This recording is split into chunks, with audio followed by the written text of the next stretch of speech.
I'm Raluca. I'm a co-founder and CTO of Etiq. At Etiq, we're building tools to help companies validate their data and test their machine learning pipelines. And why did you build it? What was your inspiration? How did you get here? So as people kind of build, whether it's a complex machine learning system or something more straightforward, like just a data pipeline for a different reason, like reporting or whatever, there's a lot of issues that show up.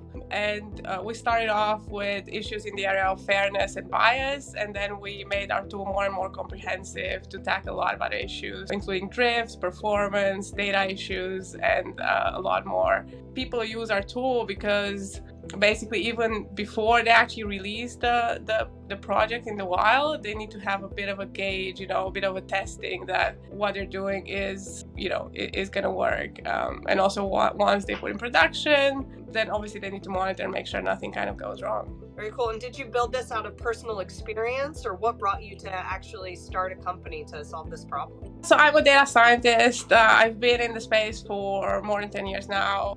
Prior to Etiq, I was working kind of for consultancies and doing projects for this, a lot of different corporates, like some mid-size, some really large. It's actually quite hard to get something that works well in production.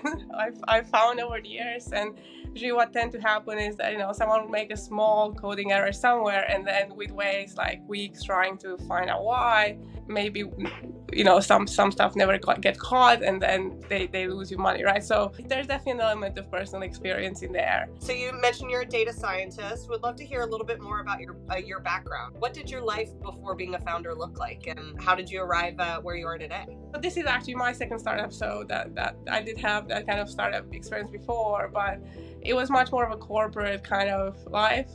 But it was very much about, in terms of the day-to-day, the products and the actual day-to-day technical work, it was very similar because I was always kind of around data and, trying to build the systems. But I have to say, while I did have a few fast-paced projects in the corporate world, I think the startup world is way more faster than that. It's a learning curve for sure. And how have you found that difference between your first startup and now your second startup, and the difference between running your own business versus working in a corporate environment? So it's quite empowering. There's a lot of control, but also I think it's a lot about what you can bring in the world in a way. I think sometimes there's a lot of constraints with companies, and it's hard to kind of get things kind of done, whereas I think if you kind of take matters in your own hands, then you can basically build a product, you can release it, you can see if people like it, you can change it, and get to a point where